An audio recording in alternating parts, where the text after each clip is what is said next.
भारत, वंदे मातरम साथियों। आज 15 अगस्त के उपलक्ष्य में देश भर में पिछले 3 से 4 दिनों से तिरंगा यात्रा, तिरंगा के सम्मान में यात्राएं, जगह जगह तिरंगा फहराया जा रहा है, बच्चों के हाथों में तिरंगे। उसी मुहिम के तहत अभी हम पहुंचे हैं। अगर मेरे चारों तरफ आप देखोगे तो आबादी से दूर, बिल्कुल घने जंगल भी नहीं कह सकते, खेतों में ऐसी जगह पर पहुंचे जहां पर एक संस्था है, मैं बात करूँ भामाशाह सोनी चैरिटेबल ट्रस्ट, जो रजिस्टर्ड है, जिन्होंने क्या किया है, सीनियर सिटीजन क्लब, यानी कि एक सीनियर सिटीजन क्लब इस स्वच्छ शहर से भी दूर, गांव से भी दूर, हरियाली खेती के अंदर एक क्लब बना रहे हैं, जिनके अध्यक्ष अगर हम देख पा रहे हैं डॉक्टर एस शीलवंत एडवोकेट भिवानी बापोड़ा से जो हैं, उन्होंने की है इस संगठन की शुरुआत, इस क्लब की शुरुआत। और अगर इस क्लब के लोकेशन की बात करूं तो जब हम दिनोद से जाते हैं तो दिनोद के बीच रास्ते से ही देवसर के लिए जो रोड आता है उस जगह पे है, और इनका एड्रेस, गूगल लोकेशन भी हम वीडियो में डालेंगे। मेन मकसद है जो हम आपको दिखाना चाहते हैं कि आज 15 अगस्त के दिन यहाँ पर भी ध्वजारोहण किया गया, सीनियर सिटीजन भी आए और अंदर सिटीजन बैठे भी हैं। दूसरा, इसकी सबसे बड़ी बात है कि इन्होंने अपनी पुरानी संस्कृति को जीवित रखा है। जो पुराने समय में सरकंडों से जो हम छान बनाते थे या जो हम झोपड़ी बनाते थे, जिसके अंदर चाहे कितनी भी बारिश हो जाओ, एक बूंद बारिश नहीं आती थी, ना ही कली करने की चक्कर था, तो उन सरकंडों की भी कलाकृतियां दिखाएंगे और यहाँ पर कुछ साथी हैं, उनसे भी बात करेंगे। तो सबसे पहले नमस्कार भाई साहब, मैं सबसे पहले आपका परिचय जानना चाहूँगा। आप कौन, कहाँ से? मैं सुभाष सोनी, भिवानी सोलंकर समाज का महासचिव। अच्छा, तो यहाँ पे आज क्या कार्यक्रम, और आप इस संस्था में कोई पदाधिकारी हैं या कैसे जुड़े हैं? मैं सीनियर सिटीजन क्लब का वाइस प्रेसिडेंट हूँ। अच्छा, और ये हमारे सुंदर सिंह शीलवंत इसके अध्यक्ष हैं, जिन्होंने इस ट्रस्ट में ये 1 एकड़ जमीन इस ट्रस्ट के नाम करवाई है, और उसमें ये सीनियर सिटीजन क्लब की स्थापना कर रहे हैं। आज उद्घाटन किया है 15 अगस्त। आज उद्घाटन तो नहीं किया है, उद्घाटन तो CAT उसकी पास होने के बाद इसका उद्घाटन होगा, लेकिन उसके दौरान इन्होंने एक ये पुराने टाइम में पुराने टाइप की ये झोपड़ी बनाई है, जहाँ मेरे ख्याल से हरियाणा में इस तरह की झोपड़ी नहीं मिलेगी। इसके अंदर की लोकेशन बहुत ही सुंदर प्रकार की है। तो साथियों, आपने देखा कि इन्होंने बताया कि हरियाणा में इसके जैसी झोपड़ियाँ नहीं मिलेगी। हालांकि यहाँ राजस्थान में, हमने पिछली वीडियो में भी दिखाया था, राजस्थान में है, तो लेकिन हरियाणा में, और वो भी भिवानी में, भिवानी और आसपास के क्षेत्र में हमने भी नहीं देखी है। तो अंदर भी बात करेंगे और दिखाने की भी कोशिश करेंगे। सबसे पहले अगर मैं बात करूं, कैमरामैन को भी दिखाना चाहूँगा कि देखिए जो हमारे देश की आन बान शान जो तिरंगा है, उसको भी उन्होंने स्टेबल किया है, और बहुत ही अच्छे तरीके से। अगर हम बात करें तो स्टील पोल का ये बनाया है, जिसमें कहीं ना कहीं तिरंगे का मान और सम्मान वो बरकरार रहता है। अभी हम अंदर भी आपको दिखाएंगे। सबसे पहले मैं दिखाना चाहूँगा कि इस झोपड़ी जो बिल्कुल पारंपरिक है, पुराने समय में जो हमारे गाँव देहातों में दिखाई जाती थी, हमारे बुजुर्ग बैठे रहते थे, हुक्का पीते थे, वो झोपड़ी भिवानी में तो शायद ही यही होगी। बाकी और बात करेंगे अगर किसी गांव में हो या कहीं पे हो। नमस्कार भाई साहब। तो यहाँ के प्रधान जी या इसको बनाने वाले कौन है साहब? तो सबसे पहले आप अपना परिचय दें। मेरा नाम डॉक्टर SS शीलवंत है, और मैं पहले कानून का प्रोफेसर रहा हूँ MDU में, और बाद में वेस्ट लॉ कॉलेज रोहतक में डायरेक्टर रहा हूँ। अब मैं एडवोकेट हूँ रिटायरमेंट के बाद। इसी मैंने मतलब मेरे ख्याल, मुझे विचार आया कि जो है ना, आदमी की तीनों अवस्थाओं में केवल आखिरी अवस्था जो है वृद्ध अवस्था, उसके अंदर आदमी अकेलापन का शिकार होता है। गरीब का बूढ़ा भी और अमीर का भी, बूढ़ा बूढ़ी दोनों मतलब अकेलेपन के शिकार होते हैं। सबसे बड़ी समस्या अगर बूढ़ों की है वो है अकेलापन। बचपन के अंदर मेला होता है आदमियों का, जवानी में मेला होता है दोस्तों का, मगर बुढ़ापे के अंदर तो खुद जो है ना, मतलब जो काफी अकेलेपन का मतलब उनको वो गुजरता है। तो मैंने सोचा कि उनका अकेलापन दूर करा जाए, कोई मेले जैसी चीज बने। तो उसका यही हल था कि एक जो है सीनियर सिटीजन क्लब बनाया जाए, उसमें वो सभी जो ना आए, बैठे, मेला तैयार हो जाएगा, अपने अपने बात सुनाएंगे, अपने अपने अतीत को बताएंगे, हंसेंगे, खेलेंगे, खेलने का सामान भी होगा, घूमने फिरने का भी होगा, और उनकी जो अपनी समस्याएं हैं, यदि वो कानूनी समस्या है उनका भी हल होगा, और यदि और कोई शारीरिक समस्या है तो डॉक्टर से निदान करवाएंगे, और यदि मानसिक होगा तो उनको काउंसलिंग करेंगे। और इस तरीके से मैंने वृद्ध अवस्था को ये लगाओ कि चिंता से बचाने के लिए ये मैंने सोचा कि ऐसा कुछ किया जाए, तो मैंने मेरी तमाम रिटायरमेंट की राशि यहाँ पर मैं लगा रहा हूँ। तकरीबन कितनी राशि आप यहाँ पे, ये जमीन आपकी पुश्तैनी है या आपने खरीदी है? ये मैंने तकरीबन 2.25 किले हैं, मैंने खुद खरीदे हैं ये।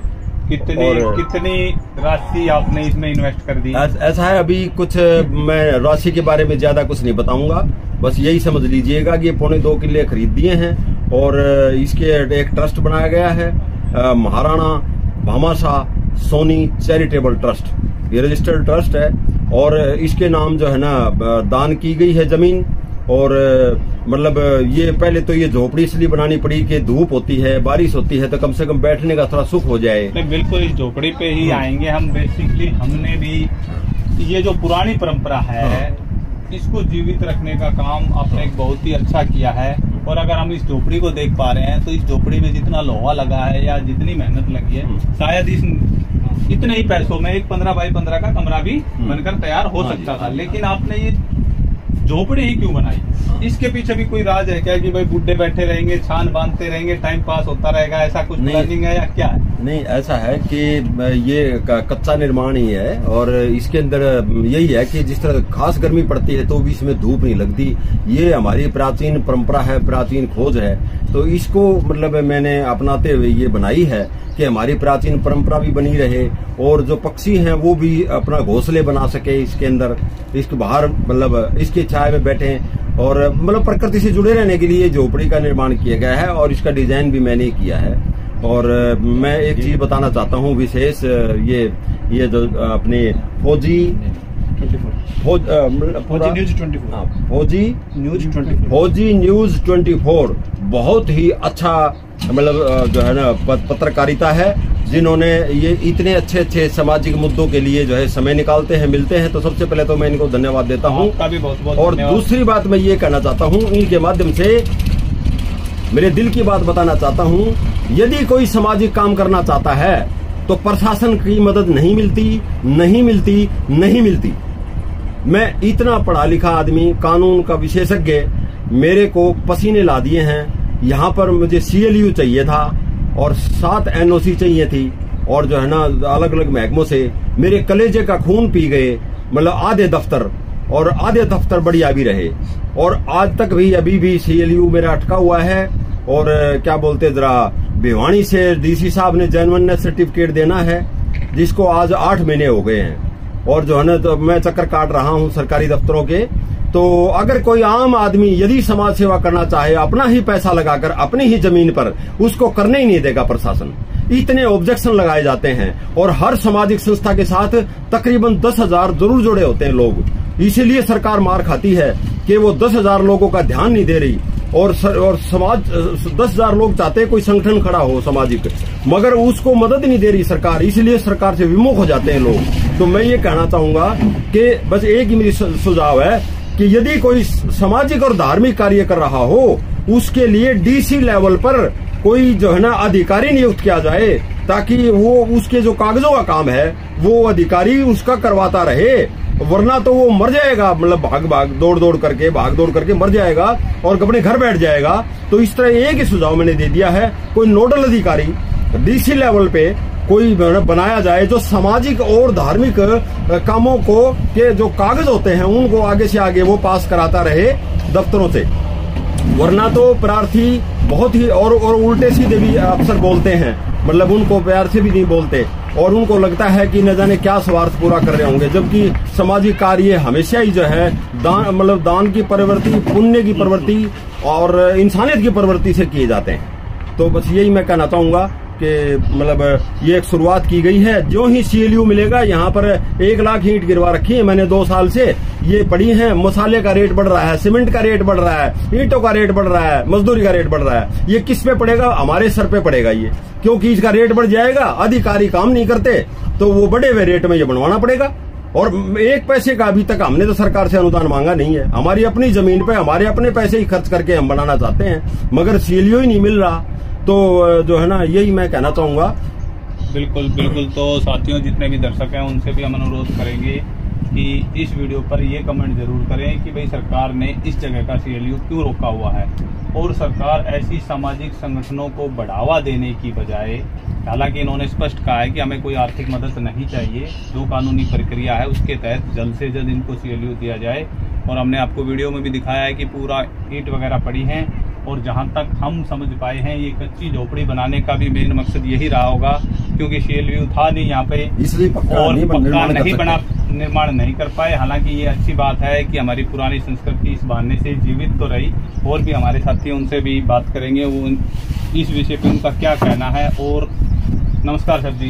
नमस्कार जी। क्या नाम है आपका, कहाँ से आए आप? मेरा नाम है जी महेंद्र सोनी खिप्पल, लाहौर बाजार भिवानी से हूँ जी। अच्छा सोनी जी, ये यहाँ पे शहर से दूर, और अगर हम बात भी करें गांव से भी दूर, जिस प्रकार से मैं एक फौजी होने के नाते, जैसे फौज ढूंढती है कि भाई शहर से भी दूर रहे, गांव से भी दूर रहे, कोई हमें डिस्टर्ब नहीं करे, हम किसी को डिस्टर्ब ना करें, तो ये जगह क्यों चुनी गई कि भाई आराम से यहाँ सुख शांति भी है, और अगर माहौल देखें तो चारों तरफ खेती है? क्या समझ के आप लोगों ने ये जगह चुनी? ऐसा जी, जैसा कि शीलवंत जी ने, प्रोफेसर साहब ने कहा है, उससे हम बड़े प्रभावित हुए और हम इन्हों के साथ लग गए।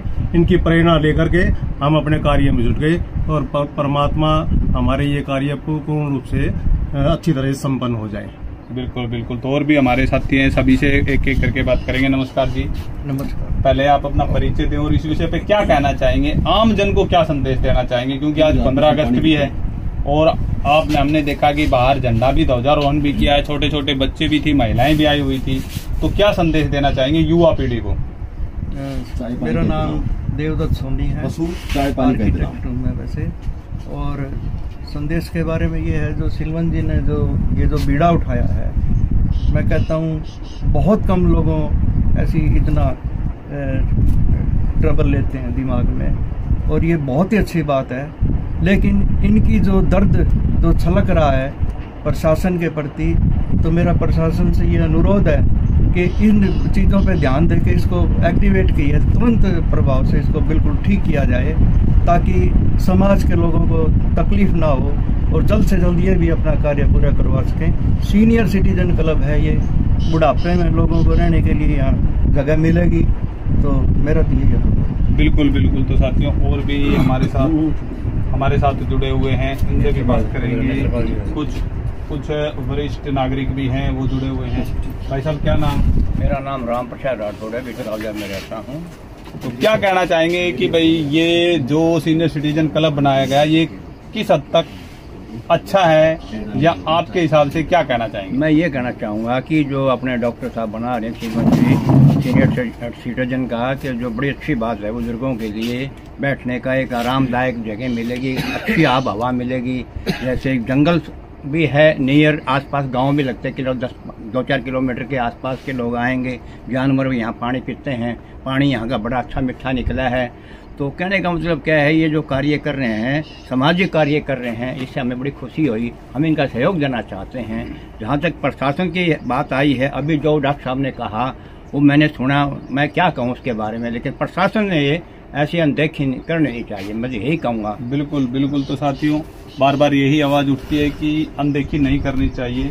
अभी हमारे साथ एक बहुत ही वरिष्ठ सीनियर, और बात करें तो कहीं ना कहीं प्रशासन से भी जुड़े हुए व्यक्ति हैं, इनसे भी बात करेंगे, इनका परिचय लेंगे। नमस्कार सर जी। जी, मेरा नाम ओम प्रकाश जांगड़ा है, गांव दिनोद है, और मैं डॉक्टर साहब को पिछले 1.5 साल से धक्के खाते हुए देख रहा हूँ। आमतौर पर रिटायरमेंट के बाद आदमी की एक सोच होती है कि वो अपने बेटे पोतों के लिए कोई जायदाद खरीद के जाए, कोई ऐसी संपत्ति खड़ी करके जाए जो उनके काम आए। लेकिन इन्होंने तो कबीर का वो जो दोहा है ना, हम गरजाड़ा अपना लिया लुकाड़ा हाथ, और ईब जलावा उसका जो चला मारा, इन्होंने तो अपना घर फूंक के और ये जो है एक धार्मिक काम जो है करना चाहते हैं, बट इनके काम में जगह जगह जगह जगह जगह इतने रोड़े अटके हुए हैं। कई जगह तो मैंने भी जाके इनकी समस्याएं सुलझाई हैं, लोगों से अधिकारियों से रिक्वेस्ट करके, प्रार्थना करके। और जिस स्थिति में ये कर रहे हैं, आम आदमी होता तो कब का सरेंडर करके भाग जाता, लेकिन ये अब जुटे हुए हैं एक शेर की तरह, और वास्तव में जो है ये एक बहुत अच्छा कार्य कर रहे हैं। और ये जो समाज के जितने लोग बैठे हैं, ये जितना भाईचारा बैठा है, और भी बहुत ज्यादा लोग इनके इस संस्था से जुड़े हुए हैं। आज स्वतंत्रता दिवस पर इन्होंने एक आयोजन करके और यहाँ लोगों को, समाज को, सरकार को एक मैसेज देने का जो काम किया, ये बहुत अच्छी बात है। और मैं सरकार से मेरा निवेदन है कि इनको जो CLU चाहिए वो बिना किसी देरी के रिलीज की जाए, ताकि ये धार्मिक कार्य, ये सामाजिक कार्य इनका जल्दी संपन्न हो सके। मेरा तो यही कहना है। बहुत बहुत धन्यवाद। बिल्कुल जी। तो हमारे साथ वायु सैनिक नेत्रपाल जी और साथ ही साथ राष्ट्रीय सम्मान ट्रस्ट के संस्थापक भी हैं, एक संस्था चला रहे हैं, तो इनसे भी बात करेंगे कि क्या चक्कर है, CLU क्यों नहीं मिल पा रहा और सरकार की क्या मंशा है। नेत्रपाल जी नमस्कार। नमस्कार। मैं फौजी न्यूज़ 24 को बहुत हार्दिक अभिनंदन करता हूं और नए जो अपना 15 अगस्त 78वां, उनकी भी शुभकामनाएं देता हूं। धन्यवाद जी, आपको भी। नेत्रपाल जी, क्या है, आपको अगर देखा जाए तो नेत्रपाल तंवर आज के समय में एक चर्चित चेहरा भिवानी में बन चुका है। और अगर राजनीति की बात करें तो कुछ लोगों ने सोशल मीडिया पे भी ट्रेंड हुआ था कि कहीं ना कहीं नेत्रपाल तंवर भी विधायक की तैयारी कर रहा है, क्योंकि कुछ प्रश्न भी उठे थे कि भाई लड़का अफसर बन गया है, पैसे की कमी नहीं है, राजपूत है, जब ठाकर के हाथ में पैसा आ गया तो वो चुनाव में कूदेगा।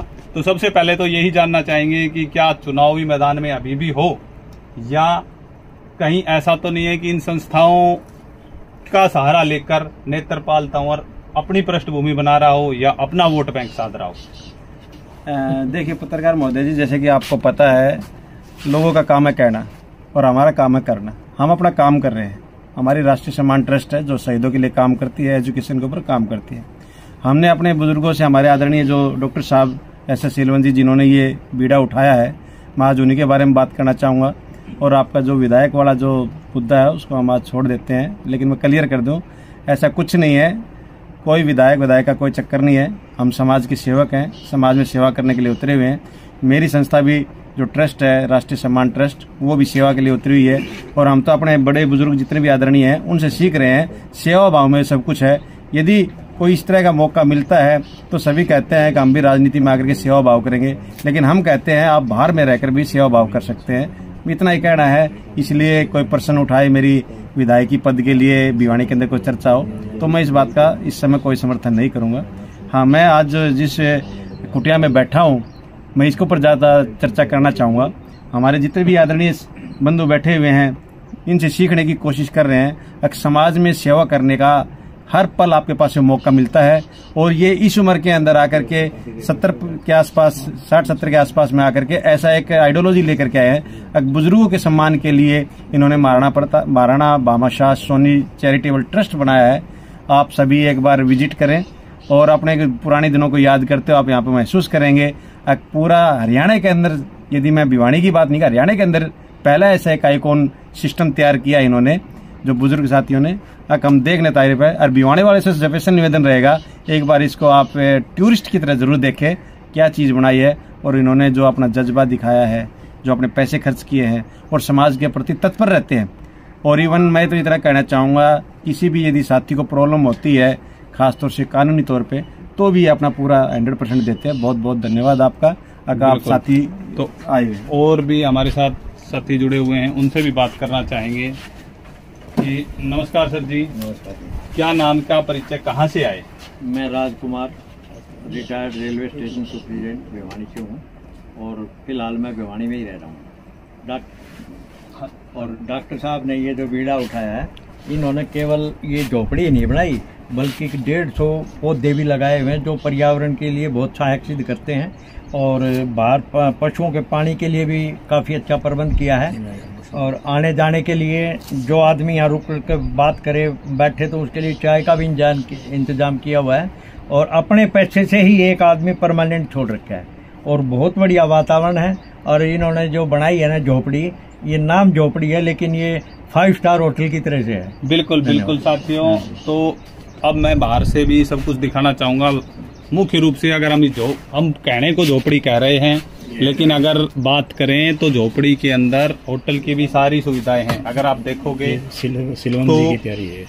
क्या है कि हाथ धुलने के लिए, मुंह धुलने के लिए बंदा बाहर से आ रहा, गर्मी है, सर्दी है, साबुन भी रख रखा है, ऊपर टंकी भी लगा रखी है। और अगर हम बात करें, इन्होंने पूरा जो प्राकृतिक सोर्स हैं उनका सदुपयोग कर रखा है। यहाँ पर लाइट नहीं है, लेकिन आप देखोगे पंखा भी चल रहा है, लाइट भी जल रही है। तो क्या है कि सोलर सिस्टम भी इन्होंने लगाया हुआ है।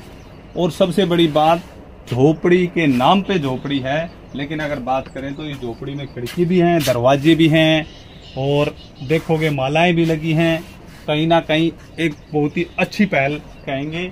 और मैं कोशिश करूंगा कैमरेमैन को कि बाहर का भी हम दिखाएं। तो साथियों, अगर आप ये देखोगे तो हमें जो ये दिखाई दे रही है, ये ईंटें जो इन्होंने बताई थी कि 2 लाख के लगभग ईंटें हैं, वो ये ईंटें हैं।